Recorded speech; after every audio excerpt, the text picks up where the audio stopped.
Sarvamanthan news महाराष्ट्रामध्ये आपलं स्वागत. पाहुयात आजच्या टॉप 10 हेडलाईन्स.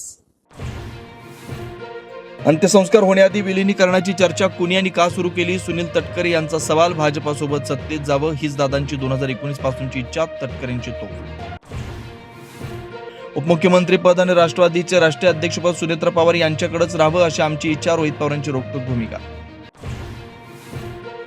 मुंबई महापालिकेत भाजपचा महापौर होणार हे जवळपास निश्चित. भाजपचा महापौर झाल्यास मुंबईसाठी काळा दिवस. संजय राऊतांचा घणाघात तर नवनाथ बन यांच्याकडून राऊतांचा समाचार. जिल्हा परिषद आणि पंचायत समिती निवडणुकीच्या प्रचाराचा आज अखेरचा दिवस. 7 तारखेला पार पडणार मतदान तर 9 तारखेला मतमोजणी. 32 तास मुंबई पुणे एक्सप्रेसवे ठप्प. प्रवाशांकडून घेतलेला टोल परत करा. वाहतूक कोंडीवरून राज ठाकरे संतापले. सरकारचा कोडगेपणा अनाकलनीय. राज ठाकरेंचा हल्लाबोल. लोकसभेत पंतप्रधान नरेंद्र मोदींवर काँग्रेसच्या महिला खासदारांकडून हल्ला करण्यात येणार होता. भाजपा खासदार सौमित्र खान यांचा काँग्रेसवर गंभीर आरोप. लोकसभेत पंतप्रधान मोदींना अध्यक्षांनीच न येण्याची विनंती केली. काँग्रेस खासदारांकडून हल्ल्याची भीतीही व्यक्त करण्यात आली होती. आक्रमक काँग्रेस खासदारांकडून लोकसभा उद्यापर्यंत तहकूब.